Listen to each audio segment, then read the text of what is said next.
Hello guys, welcome back to my new video. ಇವತ್ತು ನಾವು model question paper 1 Kannada ನೋಡ್ತಾ ಇದ್ದೀವಿ. ಓಕೆ,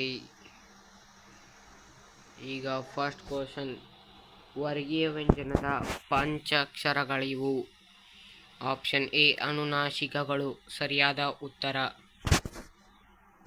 ಎರಡನೇದ್ದು, ಮಾತಂತು ಪದವು ಈ ಸಂಧಿಗೆ ಸೇರಿದೆ, ಲೋಪ ಸಂಧಿಗೆ ಸೇರಿದೆ ಅಂತ ಬರಿಬೇಕು. ಮೂರನೇದ್ದು, ಒಂದು ಪೂರ್ಣ ಕ್ರಿಯಾಪದದೊಂದಿಗೆ ಸ್ವತಂತ್ರವಾಗಿರುವ ವಾಕ್ಯ, ಸಾಮಾನ್ಯ ವಾಕ್ಯ. Option C. ಕ್ರಿಯಾಪದದ ಮೂಲ ರೂಪ ಬಿ, ಧಾತು, ಸರಿಯಾದ ಉತ್ತರ. ಲೋಕದೋಳ್ ಎಂಬ ಪದದಲ್ಲಿರುವ ವಿಭಕ್ತಿ ಸಪ್ತಮಿ, ಸಿ, ಸರಿಯಾದ ಉತ್ತರ. ಮುಂಗೈ ಪದವು ಈ ಸಮಾಸಕ್ಕೆ ಉದಾಹರಣೆಯಾಗಿದೆ. ಆಪ್ಷನ್ ಡಿ ಸರಿಯಾದ ಉತ್ತರ. ಅಂಶಿ ಪದಕ್ಕೆ. ಸಂಧಿ ಪದ ಬರೆಯುವುದು. ಏಳನೇದ್ದು, ವೀರ, ಬೀರ, ಕೊಡಲಿ, ಕುಟಾರ. ನದಿ ರೂಢನಾಮ, ವಿಜ್ಞಾನ ಅನ್ವರ್ಥಕ ನಾಮ, ಸರಿಯಾದ ಉತ್ತರ. ಬನ್ನಿ ಬನ್ನಿ ದ್ವಿರುಕ್ತಿ, ಹಾಲು ಜೇನು ಜೋಡು ನುಡಿ, ಸರಿಯಾದ ಉತ್ತರ. ನೋಟ ಕೃದಂತ ಭಾವನಾಮ, ಪೇರ್ಮೆ ತದ್ದಿತಾಂತ ಭಾವನಾಮ. ಭಾಷೆ ಯಾವುದಕ್ಕೆ ಸಾಧನವಾಗಿದೆ? ನಮ್ಮ ಸುತ್ತಮುತ್ತಲಿನವರೊಡನೆ ವ್ಯವಹರಿಸುವುದಕ್ಕೆ, ವಿಚಾರ ವಿನಿಮಯ ಮಾಡುವುದಕ್ಕೆ ಭಾಷೆ ಒಂದು ಅಮೂಲ್ಯ ಸಾಧನವಾಗಿದೆ. 12ನೇ ಪ್ರಶ್ನೆ, ಶಾನುಭೋಗರ ಚಿಕ್ಕನಾಯಕನಹಳ್ಳಿಗೆ ಏಕೆ ಹೋಗಿದ್ದರು? ಶಾನುಭೋಗರು ಚಿಕ್ಕನಾಯಕನಹಳ್ಳಿಗೆ ಇರಸಾಲಿಗೆ ಹೋಗಿದ್ದರು. 13ನೇ ಪ್ರಶ್ನೆ, ಲೇಖಕರು ವರ್ಣಿಸಿದ ಲಂಡನ್ನಿನ ಪೇಟೆಯಲ್ಲಿರುವ ಸ್ಟೋರಿನ ಅಂಗಡಿಯ ಹೆಸರು ವೂಲ್ವರ್ತ್. 14ನೇದ್ದು, ಕಾಶ್ಯಪಿ ವಿದ್ಯಾಭ್ಯಾಸಕ್ಕಾಗಿ ತನ್ನ ಮಕ್ಕಳನ್ನು ಯಾರ ಬಳಿಗೆ ಕಳುಹಿಸಿದಳು? ಕಾಶ್ಯಪಿಯು ತನ್ನ ಮಕ್ಕಳಿಗೆ ವಿದ್ಯಾಭ್ಯಾಸಕ್ಕಾಗಿ ತನ್ನ ಸಹೋದರ ಸೂರ್ಯಮಿತ್ರನ ಬಳಿಗೆ ಕಳುಹಿಸಿದಳು. ಹಲಗಲಿ ಗುರುತು ಉಳಿದಂತಾಯಿತು ಏಕೆ? ಹಲಗಲಿಯ ಮೇಲೆ ಬ್ರಿಟಿಷ್ ಸರ್ಕಾರದ ದಂಡು ದಾಳಿ ಮಾಡಿ ಬೆಂಕಿ ಹಚ್ಚಿದ್ದರಿಂದ ಹಲಗಲಿಯ ಗುರುತು ಉಳಿಯದಂತಾಯಿತು. ಕುಂಭ ಸಂಭವ ಎಂದರೆ ಯಾರನ್ನು ಕರೆಯುತ್ತಾರೆ? ಇದು ಮೇನ್ ಕ್ವಶನ್, ಇದು ಬಂದೇ ಬರುತ್ತೆ. ದ್ರೋಣಾಚಾರ್ಯರನ್ನು ಕುಂಭ ಸಂಭವ ಎಂದು ಕರೆಯುತ್ತಾರೆ. ಪುಟ್ಟಪೋರಿ ಏನು ಮಾಡುತ್ತಿದ್ದಳು? ಪುಟ್ಟಪೋರಿ ಮೊಸರೆ ತಿಕ್ಕುತ್ತಿದ್ದಳು. ಮೇನ್ ಕ್ವಶನ್ ನಂಬರ್ 4, 3-4 ವಾಕ್ಯದಲ್ಲಿ ಉತ್ತರಿಸುವುದು. ವ್ಯಾವಹಾರಿಕ ಮತ್ತು ಗ್ರಾಂಥಿಕ ಭಾಷೆಯ ಲಕ್ಷಣಗಳಾವುವು? ವ್ಯಾವಹಾರಿಕವೆಂದರೆ ಜೀವ ಭಾಷೆ, ಅದರಲ್ಲಿ ಜನರು ಮಾತನಾಡುತ್ತಾರೆ, ವ್ಯವಹರಿಸುತ್ತಾರೆ. ಕನ್ನಡ, ತಮಿಳು, ತೆಲುಗು, ಉರ್ದು, ಮರಾಠಿ, ಇಂಗ್ಲಿಷ್ ಇದಕ್ಕೆ ಉದಾಹರಣೆ. ಎಲ್ಲ ವ್ಯಾವಹಾರಿಕ ಭಾಷೆಗಳು ಗ್ರಾಂಥಿಕವಾಗಬೇಕಿಲ್ಲ. ತುಳು ಒಂದು ಸುಂದರ ವ್ಯಾವಹಾರಿಕ ಭಾಷೆ, ಆದರೆ ಅದು ಗ್ರಾಂಥಿಕ ಭಾಷೆಯಲ್ಲ. ಗ್ರಾಂಥಿಕವೆಂದರೆ ಅಭಿವೃದ್ಧಿ ಹೊಂದಿದ ಗ್ರಂಥ ರಚನೆಯಲ್ಲಿ ಉಪಯೋಗವಾದ ಭಾಷೆ. ಸಂಸ್ಕೃತ, ಕನ್ನಡ, ಇಂಗ್ಲಿಷ್, ಪಾಳಿ ಇತ್ಯಾದಿ ಈ ವರ್ಗಕ್ಕೆ ಉದಾಹರಣೆ. ಎಲ್ಲ ಗ್ರಾಂಥಿಕ ಭಾಷೆಗಳು ಇಂದು ವ್ಯಾವಹಾರಿಕವಾಗಿಲ್ಲ. ಸಂಸ್ಕೃತ ಗ್ರಾಂಥಿಕ ಭಾಷೆಯಾಗಿದ್ದು ಈಗ ಯಾವೊಂದು ಪ್ರದೇಶದಲ್ಲಿಯೂ ಅದು ವ್ಯಾವಹಾರಿಕ ಭಾಷೆಯಾಗಿಲ್ಲ. 19ನೇದು ನೋಡೋಣ. ನಾಲ್ವಡಿ ಕೃಷ್ಣರಾಜ ಒಡೆಯರ ಕಾಲದಲ್ಲಿ ಕಾರ್ಯರೂಪಕ್ಕೆ ಬಂದ ನೀರಾವರಿ ಯೋಜನೆಗಳು ನೋಡ್ಕೋಣ. ನಾಲ್ವಡಿ ಕೃಷ್ಣರಾಜ ಒಡೆಯರ ಕಾಲದಲ್ಲಿ ಕಾರ್ಯರೂಪಕ್ಕೆ ಬಂದ ನೀರಾವರಿ ಯೋಜನೆಗಳಾವು? ನಾಲ್ವಡಿ ಕೃಷ್ಣರಾಜರ ಒಡೆಯರ ಕಾಲದಲ್ಲಿ ಕ್ರಿಸ್ತಶಕ 1900ರಲ್ಲಿ ಶಿವನ ಸಮುದ್ರದ ಬಳಿ ಕಾವೇರಿ ನದಿಯಿಂದ ಜಲವಿದ್ಯುತ್ ಪ್ರಾರಂಭವಾಯಿತು. ಇದು ಭಾರತ ಮಾತ್ರವಲ್ಲ, ಏಷ್ಯಾ ಖಂಡದಲ್ಲಿಯೇ ಮೊದಲ ಜಲವಿದ್ಯುತ್ ಯೋಜನೆಯಾಗಿದೆ. ಕ್ರಿಸ್ತಶಕ 1907ರಲ್ಲಿ ಮಾರಿ ಕಣಿವೆ ಕಟ್ಟಲ್ಪಟ್ಟಿತು. ಮಾರಿ ಕಣಿವೆ ವಾಣಿ ವಿಲಾಸ ಸಾಗರ ಅಣೆಕಟ್ಟನ್ನು ಕಟ್ಟಲಾಯಿತು. ಕ್ರಿಸ್ತಶಕ 1911ರಲ್ಲಿ ಕೃಷ್ಣಸಾಗರ ಅಣೆಕಟ್ಟನ್ನು ನಿರ್ಮಿಸಲಾಯಿತು. ಇವು ನೀರಾವರಿ ಕ್ಷೇತ್ರಕ್ಕೆ ನಾಲ್ವಡಿ ಕೃಷ್ಣರಾಜ ಒಡೆಯರ ನೀಡಿದ ಬೃಹತ್ ಕೊಡುಗೆಗಳಾಗಿವೆ. ಮೇನ್ 20ನೇ ಕ್ವಶನ್, ಲಂಡನ್ನಿನ ಹೆಣ್ಣು ಮಕ್ಕಳು ಯಾವ ಯಾವ ಕೆಲಸದಲ್ಲಿ ನಿಯುಕ್ತರಾಗಿರುತ್ತಾರೆ? ಲಂಡನ್ನಿನ ಎಲ್ಲ ಅಂಗಡಿಗಳಲ್ಲಿ ಸಾಮಾನ್ಯವಾಗಿ ಸ್ತ್ರೀಯರೇ ಕೆಲಸ ಮಾಡುತ್ತಾಳೆ. ಉಪಹಾರ ಗೃಹಗಳಲ್ಲಿ ಮತ್ತು ಯಾವುದಾದರೂ ದೊಡ್ಡ ಅಂಗಡಿಗೆ ಹೋದರೆ ಅಲ್ಲಿ ಟೈಪಿಸ್ಟ್, ಕಾರ್ಕೂನ ಕೂಡ ಒಬ್ಬ ಹೆಣ್ಣು ಮಗಳು. ಸಿನಿಮಾ ಗೃಹದಲ್ಲಿ ನಮ್ಮ ಜಾಗವನ್ನು ಹುಡುಕಿಕೊಡುವ ಕಾರ್ಯನಿರ್ವಹಿಸುವವರು ಹೆಣ್ಣು ಮಕ್ಕಳು. ಕಾಲೇಜಿನಲ್ಲಿ ಸಹ ವಿದ್ಯಾರ್ಥಿನಿಯರ ಅನುಕೂಲಕ್ಕಾಗಿ ಸಿಪಾಯಿಯರನ್ನು ಇಟ್ಟಿದ್ದಾರೆ. ಈಗ 21ನೇ ಕ್ವಶನ್, ಸೂರ್ಯಮಿತ್ರನು ಮಾವನೆಂದು ತಿಳಿದಾಗ ವಾಯುಭೂತಿಯ ಪ್ರತಿಕ್ರಿಯೆ ಹೇಗಿತ್ತು? ಕಿರಿಯನಾದ ವಾಯುಭೂತಿ ತನ್ನ ಸೋದರ ಮಾವ ಸೂರ್ಯಮಿತ್ರನು ತಮಗೆ ಮಾಡಿದ್ದೆಲ್ಲ ಅನ್ಯಾಯವೆಂದು ಬಗೆದನು. ನಾವು ಭಿಕ್ಷೆ ಎತ್ತಿಕೊಂಡು ಬಂದ ಕೂಳಿಗೆ ತುಸು ಎಣ್ಣೆಯನ್ನಾಗಲಿ ತುಸು ಮಜ್ಜಿಗೆಯನ್ನಾಗಲಿ ಯಾವ ಮಾವ ಕೊಡಿಸಲಿಲ್ಲ. ಕೆರೆಗೆ ನಾವು ಮೀಯಲು ಹೋದಾಗಲೂ ಇವನು ಎಣ್ಣೆಯ ವಾಸನೆಯನ್ನು ನೋಡಿಸಲಿಲ್ಲ. ಆಗಾಗ ನೆಂಟರಿಷ್ಟರನ್ನು ಕರೆಸಿ ನಮ್ಮ ಕಣ್ಣೆದುರೇ ದಿವ್ಯಾಹಾರವನ್ನು ಇವನು ಉಣ್ಣುತ್ತಿದ್ದನು. ಆಳುಗಳಿಗೆ ಔತಣ ದೋಟವಾಗಿರುತ್ತಿತ್ತು. ಯಾವ ಹಬ್ಬದಲ್ಲೂ ನಮಗೆ ಒಳ್ಳೆಯ ಊಟ ಬಡಿಸಲಿಲ್ಲ. ಇವನು ಪಂಚಮಹಾಪಾತಕನೇ ಸರಿ. 7-8 ವರ್ಷ ನಮ್ಮನ್ನು ಶತ್ರುಗಳಂತೆ ನೋಡಿಕೊಂಡನಲ್ಲ ಎಂದು ವಾಯುಭೂತಿ ತನ್ನ ಮನಸ್ಸಿನಲ್ಲಿ ಸೂರ್ಯಮಿತ್ರನ ಬಗೆಗೆ ಕ್ರೋಧವನ್ನು ತುಂಬಿಸಿದನು. ನೋಡ್ರಿ, ನೆಕ್ಸ್ಟ್ ಕ್ವಶನ್ 22ನೇದು, ಹೊಸಗಾಲದ ಹಸು ಮಕ್ಕಳನ್ನು ಹಕ್ಕಿ ಹೇಗೆ ಹರಸಿದೆ? ನೋಡಿ ಮಕ್ಕಳೇ,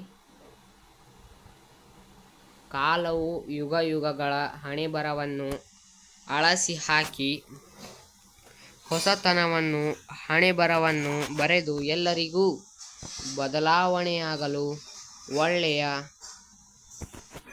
ಭಾಗ್ಯವನ್ನು ತೆರೆದು ಕಟ್ಟಿದೆ. ಹಾಗೆಯೇ ರೆಕ್ಕೆಯನ್ನು ಬೀಸುತ್ತಾ ಮೇಲಕ್ಕೆ ಹಾರುತ್ತಾ ಈ ಹೊಸಗಾಲದ ಹಸು ಮಕ್ಕಳಿಗೆ ಹೊಸ ಚೇತನವನ್ನು ನೀಡುತ್ತಾ ಉತ್ತಮ ಭವಿಷ್ಯಕ್ಕಾಗಿ ಹರಸಿದೆ. ಇಷ್ಟು ಬರೆದ್ರೆ ಸಾಕಾಗ್ತದೆ. ನೋಡ್ಕೊಳ್ಳಿ, ಇದು ಇಂಪಾರ್ಟೆಂಟ್ ಆಗ್ತದೆ, ಆ್ಯನ್ಯುವಲ್ನಲ್ಲಿ ಬಂದೇ ಬರ್ತದೆ. ಇದು ಹಲಗಲಿಗೆ ದಂಡು ಬರಲು ಕಾರಣವೇನು? ಈ ಕ್ವಶನು ಇಂಪಾರ್ಟೆಂಟ್ ಆಗ್ತಾ ಇದೆ, ಇದನ್ನು ಬಾಯ್ಪಾಠ ಹಾಕ್ಕೊಳ್ಳಿ ಮಕ್ಕ.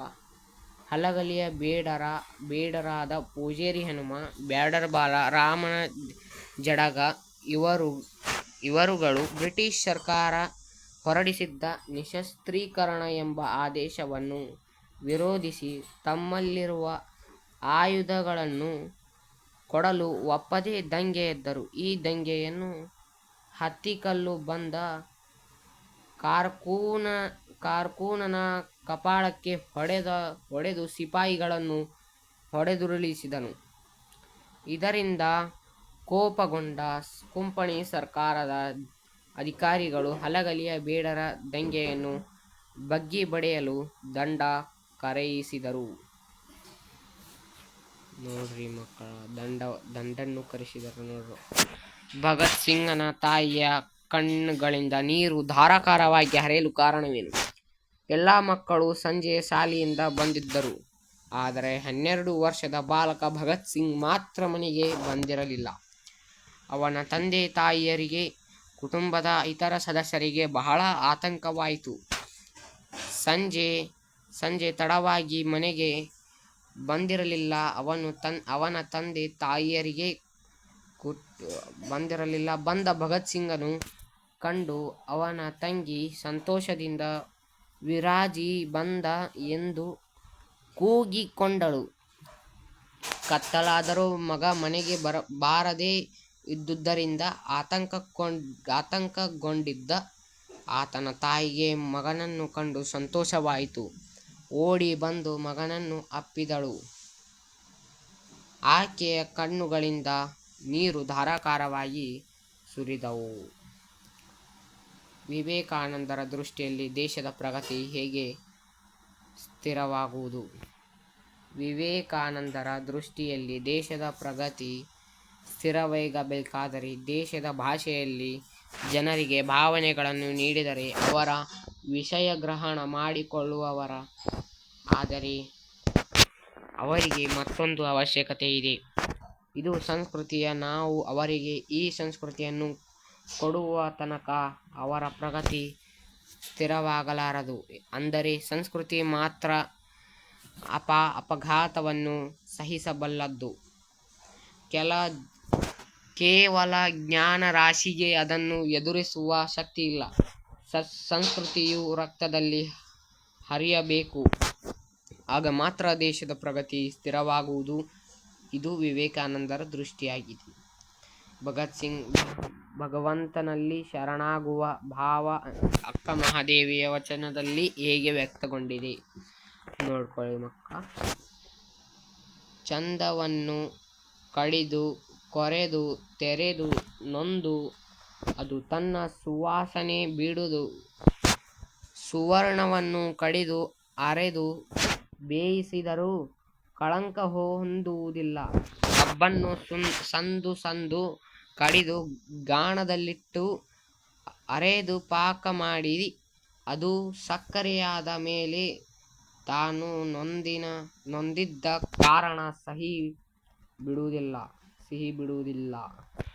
ಹಾಗೆಯೇ ನನ್ನ ಹೀನತೆ ತಿಳಿಸಿ ಕೊಂದರೂ ನಾನು ನಿನ್ನಲ್ಲಿ ಶರಣಾಗುವುದನ್ನು ಬಿಡುವುದಿಲ್ಲ ಎಂದು ಭಗವಂತನಲ್ಲಿ ಶರಣಾಗುವ ಭಾವ ಅಕ್ಕ ಮಹಾದೇವಿಯ ವಚನದಲ್ಲಿ ವ್ಯಕ್ತವಾಗಿವೆ.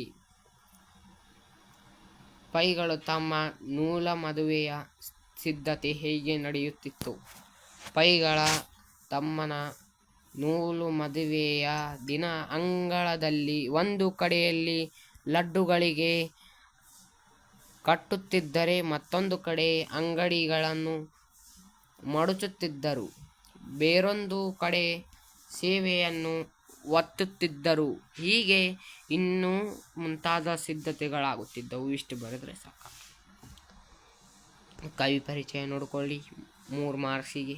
ದೇವನೂರು ಮಹಾದೇವ ದಲಿತ ಮತ್ತು ಬಂಡಾಯ ಸಾಹಿತ್ಯದ ಪ್ರಮುಖರಲ್ಲಿ ಒಬ್ಬರಾದ ಆಡುಮಾತಿನ ಧ್ವನಿಶಕ್ತಿಯನ್ನು ಎತ್ತರಿಸಿದ ಶಬ್ದಶಿಲ್ಪಿ ಶ್ರೀ ದೇವನೂರು ಮಹಾದೇವ ಅವರು ಕ್ರಿ.ಶ. 1948ರಲ್ಲಿ ಮೈಸೂರು ಜಿಲ್ಲೆಯ ನಂಜನಗೂಡು ತಾಲೂಕಿನಲ್ಲಿ ದೇವನೂರು ಎಂಬಲ್ಲಿ ಜನಿಸಿದರು. ಶ್ರೀಯುತರ ಎದೆಗೆ ಬಿದ್ದಾಕ್ಷರ, ದ್ಯಾವನೂರು, ಒಡೆಲಾಳ, ಕುಸುಮಬಾಯಿ ಮೊದಲಾದ ಪ್ರಮುಖ ಕೃತಿಗಳನ್ನು ರಚಿಸಿದ್ದಾರೆ. 4 ಬರೆದರೆ ಸಾಕಾಗಿದೆ. ಇವರಿಗೆ ಕೇಂದ್ರ ಸಾಹಿತ್ಯ ಅಕಾಡೆಮಿ ಪ್ರಶಸ್ತಿ, ಭಾರತೀಯ ಭಾಷಾ ಪರಿಷತ್ ಪ್ರಶಸ್ತಿ, ಕರ್ನಾಟಕ ರಾಜ್ಯೋತ್ಸವ ಪ್ರಶಸ್ತಿ ಲಭಿಸಿವೆ. 29 ಪಂಪ. ಆದಿಕವಿ ಪಂಪನು ಶಾಸಪೂರ್ವ 907ರಲ್ಲಿ ಅಲ್ಲ 902ರಲ್ಲಿ ವೆಂಗಿಮಂಡಲದ ವೆಂಗಿಪಳು ಎಂಬ ಅಗ್ರಹಾರದಲ್ಲಿ ಜನಿಸಿದನು. ಇವನು ಆದಿಪುರಾಣ ಮತ್ತು ವಿಕ್ರಮಾರ್ಜುನ ವಿಜಯಂ ಎಂಬ ಪ್ರಮುಖ ಕೃತಿಗಳನ್ನು ರಚಿಸಿದ್ದಾನೆ. ಈತನು ಸರಸ್ವತಿ ಮಣಿಹಾರ, ಸಂಸಾರ, ಚಾರೋದಯ, ಕವಿತಾಗುಣರ್ಣವ ಎಂಬ ಬಿರುದುಗಳನ್ನು ಪಡೆದಿದ್ದರು. ಪ್ರಸ್ತಾರ ಹಾಕಿ ಗಣ ವಿಭಂಗ ಮಾಡೋದಿದೆ. ಇದನ್ನು ನೀವು ಮಾಡಬಹುದು. ನೋಡ್ಕೊಳ್ಳಿ ಒಂದ್ಸಲ. 20 ಕಂದ ಪದ್ಯ ಇದೆ. 20 ಗಣಗಳು ಮಾತ್ರ ಇದೆ. ಅಲಂಕಾರ ನೋಡ್ಕೊಳ್ಳಿ. ಮಾರಿಗೌತನವಾಯಿತು ನಾಡಿನ ಭಾರತವು. ಅಲಂಕಾರದ ಹೆಸರು ರೂಪಕ ಅಲಂಕಾರ. ಲಕ್ಷಣ ಅತಿ ಸಾಮ್ಯದಿಂದಾಗಿ ಉಪಮೇಯ ಉಪಮಾನಗಳಲ್ಲಿ ಅಭೇದವನ್ನು ಹೇಳಿ ವರ್ಣಿಸುವುದೇ ರೂಪಕ ಅಲಂಕಾರ ಆಗಿದೆ. ಸಮನ್ವಯ ನೋಡ್ಕೊಳ್ಳಿ. ಉಪಮೇಯ ನಾಳಿನ ಭಾರತದ ಯುದ್ಧ. ಉಪಮಾನ ಮಾರಿಗೆ ನೀಡುವ ಔತಣ. ಇಲ್ಲಿ ಉಪಮೇಯವಾದ ನಾಳಿನ ಭಾರತ ಯುದ್ಧ ಹಾಗೂ ಉಪಮಾನವಾದ ಮಾರಿಗೆ ನೀಡುವ ಔತಣ ಇವೆರಡೂ ನಡುವೆ ಅಭೇದವನ್ನು ರೂಪಿಸಿರುವುದರಿಂದ ಇದು ರೂಪಕಾಲಂಕಾರ ಲಕ್ಷಣವಾಗಿವೆ. ಇಷ್ಟು ಬರೆದರೆ ಎಷ್ಟು ಮಾರ್ಕ್ಸು? 3 ಮಾರ್ಕ್ಸ್ ಆಗ್ತಾಯಿದೆ. 32ನೇ ಪ್ರಶ್ನೆ, ಕೈ ಕೆಸರಾದ ಬಾಯಿ ಮೊಸರು. ಈ ಗಾದೆಯನ್ನು ನೀವು ಬರೀಬೋದು ಮಕ್ಕಳು, ನೋಡ್ಕೊಳ್ಳಿ ಒಂದ್ಸಲ. ಅಥವಾ ಕ್ವಶನ್ ಇಂತ ಬರುತ್ತೆ, ನಿಮಗೆ ಯಾವ್ದು ಬರುತ್ತೆ ಅದು ಬರೀಬೇಕು. ಸಂದರ್ಭ ಸಹಿತ ಸ್ವಾರಸ್ಯವನ್ನು ನೋಡೋಣ. ಮಡಿಯಬೇಕಾದರೆ ಮಡಿಯುತ್ತೇನೆ. ನೋಡಿ ಆಯ್ಕೆ. ಪ್ರಸ್ತುತ ಈ ವಾಕ್ಯವನ್ನು ಎನ್ ಮೂರ್ತಿರಾವ್ ಅವರು ಬರೆದಿರುವ ಸಮಗ್ರ ಲಲಿತ ಪ್ರಬಂಧಗಳ ಎಂಬ ಕೃತಿಯಿಂದ ಆಯ್ದ ವ್ಯಾಘ್ರಗೀತೆ ಎಂಬ ಗದ್ಯ ಪಾಠದಿಂದ ಆರಿಸಿಕೊಳ್ಳಲಾಗಿದೆ. ಇಷ್ಟು ಬರೀಬೇಕು ಆಯ್ಕೆಯನ್ನು. ಸಂದರ್ಭ ನೋಡಿ, ಶಾನುಭೋಗರು ಹುಲಿಯ ದಾಳಿಯಿಂದ ಪ್ರಾಣವನ್ನು ಕಾಪಾಡಿಕೊಳ್ಳಲು ಪ್ರಯತ್ನಿಸುವಾಗ ಅವರ ತಲೆ ಸುತ್ತಲಾರಂಭಿಸಿತು. ಆ ವಿಪತ್ತಿನ ವೇಳೆ ಅವರು ತಮ್ಮ ಕೀರ್ತಿ ಪುಸ್ತಕದಿಂದ ಹುಲಿಗೆ ಹೊಡೆದು ತಪ್ಪಿಸಿಕೊಳ್ಳಬಹುದೆಂದು ಯೋಚಿಸುವ ಸಂದರ್ಭದಲ್ಲಿ ಈ ಮಾತು ಬಂದೈತೆ ನೋಡ್ರಿ. ಸ್ವಾರಸ್ಯ ನೋಡ್ರಿ. ರಣರಂಗವನ್ನು ಪ್ರವೇಶಿಸಿದನು. ಶತ್ರುವಿನೊಡನೆ ಹೋರಾಡಿ ಗೆಲ್ಲಬೇಕು, ಇಲ್ಲವೇ ವೀರ ಮರಣವನ್ನು ಒಪ್ಪಬೇಕು ಎನ್ನುವಂತೆ ಸುಲಭವಾಗಿ ಹುಲಿಗೆ ತಾವು ಆಹಾರವಾಗಬೇಕಿಲ್ಲ ಎಂದು ಶಾನುಭೋಗರು ಸಂದರ್ಭೋಚಿತವಾಗಿ ಯೋಚಿಸಿರುವುದರ ಇಲ್ಲಿ ಸ್ವಾರಸ್ಯಪೂರ್ಣವಾಗಿ ಮೂಡಿ ಬಂದಿದೆ. 34ನೇದು ನೋಡ್ರಿ, ಸಂದರ್ಭ ಸಹಿತ ಸ್ವಾರಸ್ಯ. ತಾವು ಕಡಿಮೆ ಮಾತನಾಡಿದ್ದೀರಿ, ಹೆಚ್ಚ ಕೆಲಸ ಮಾಡಿದ್ದೀರಿ. ಇದನ್ನು ನೋಡಿ, ಇದು ಬೀಳುತ್ತೆ ಎಕ್ಸಾಮ್ನಲ್ಲಿ. ಪ್ರಸ್ತುತ ಈ ವಾಕ್ಯವನ್ನು ಡಿ.ಎಸ್. ಜಯಪ್ಪಗೌಡ ಅವರು ರಚಿಸಿರುವ ದಿವಾನ್ ಸರ್ ಎಂ ವಿಶ್ವೇಶ್ವರಯ್ಯನವರ ಕಾರ್ಯಸಾಧನೆಗಳು ಕೃತಿಯಿಂದ ಆಯ್ದ ಭಾಗ್ಯಶಿಲ್ಪಿಗಳ ಎಂಬ ಗದ್ಯ ಪಾಠದಿಂದ ಆರಿಸಿಕೊಳ್ಳಲಾಗಿದೆ.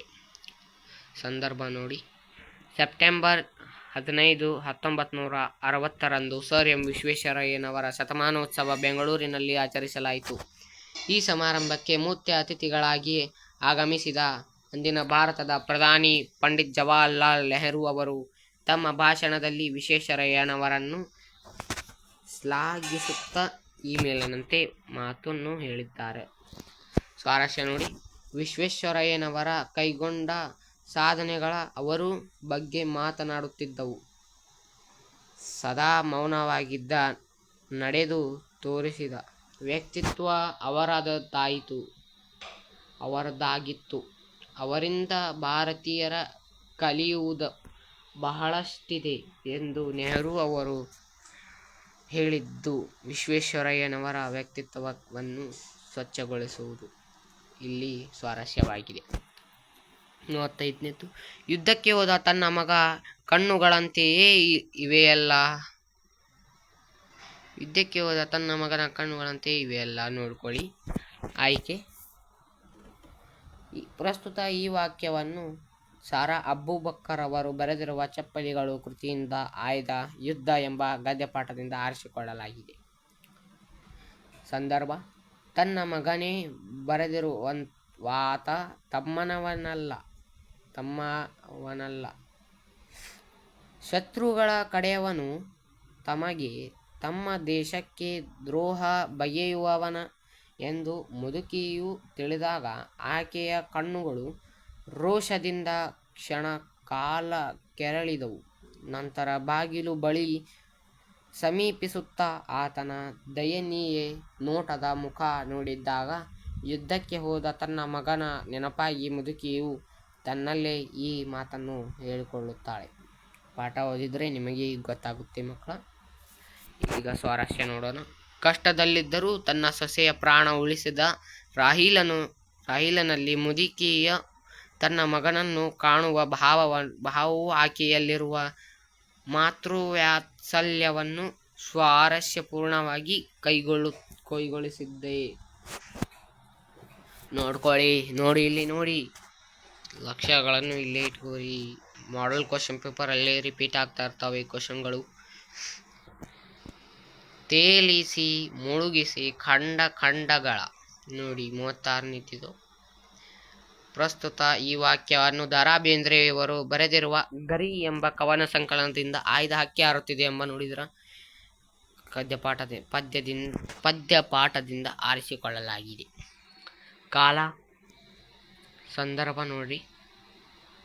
ಕಾಲ ಉರುಳಿದಂತೆ ಪ್ರತಿಯೊಂದು ಘಟನೆಗಳು ಇತಿಹಾಸವಾಗುತ್ತಾ ಹೋಗುತ್ತದೆ ಎಂಬುದನ್ನು ಹಾರುವ ಹಕ್ಕಿಯೊಂದಿಗೆ ಸಮೀಕರಿಸಿ ಹೇಳಲಾಗಿದೆ. ಕಾಲ ಎಂಬ ಪಕ್ಷಿ ತನ್ನ ಪಯಣದಲ್ಲಿ ಸಣ್ಣ ಪುಟ್ಟ ರಾಜನ ಮನೆತನದ ದೊಡ್ಡ ದೊಡ್ಡ ಸಾಮ್ರಾಜ್ಯಗಳನ್ನು ಹುಟ್ಟಿಸಿ ಬೆಳೆಸಿ ಅದರ ಫಸಲನ್ನು ಕೊಯ್ಲು ಮಾಡಿದೆ. ಸಣ್ಣ ದೊಡ್ಡ ಕೋಟೆ ಕೊತ್ತಲಗಳನ್ನು ನಾಶಪಡಿಸಿ ಖಂಡಗಳನ್ನು ತೇಲಿಸಿ ಮುಳುಗಿಸಿದೆ.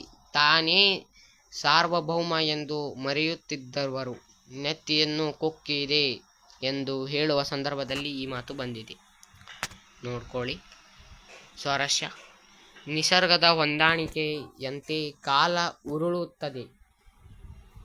ಎಷ್ಟೋ ಪ್ರಭಾವಶಾಲಿಯಾದರೂ ಕಾಲಚಕ್ರದ ಮುಂದೆ ಎಲ್ಲರೂ ತಲೆ ಬಾಗಿಸಲೇಬೇಕು. ಎಷ್ಟು ದೊಡ್ಡ ವ್ಯಕ್ತಿಯಾಗಲಿ ಸಾಮ್ರಾಜ್ಯವಾಗಲಿ ಜಗತ್ತಿನಲ್ಲಿ ಯಾವುದೂ ಶಾಶ್ವತವಲ್ಲ ಎಂಬುದನ್ನು ಸ್ವಾರಸ್ಯಪೂರ್ಣವಾಗಿ ವ್ಯಕ್ತವಾಗಿದೆ. ಅರ್ಥ ಮಾಡ್ಕೊಂಡು ಓದಿ, ಎಲ್ಲ ನಿಮಗೆ ಬಂದೇ ಬರುತ್ತೆ. 37ನೇದು ನೋಡಿ. ದಿನ ಪಶುತನಂ ಕೊಲಿಸಿದ. ಇದು ಪಾರ್ಟ್ 2 ನಲ್ಲಿ ಬರುತ್ತೆ. Part 2 stop.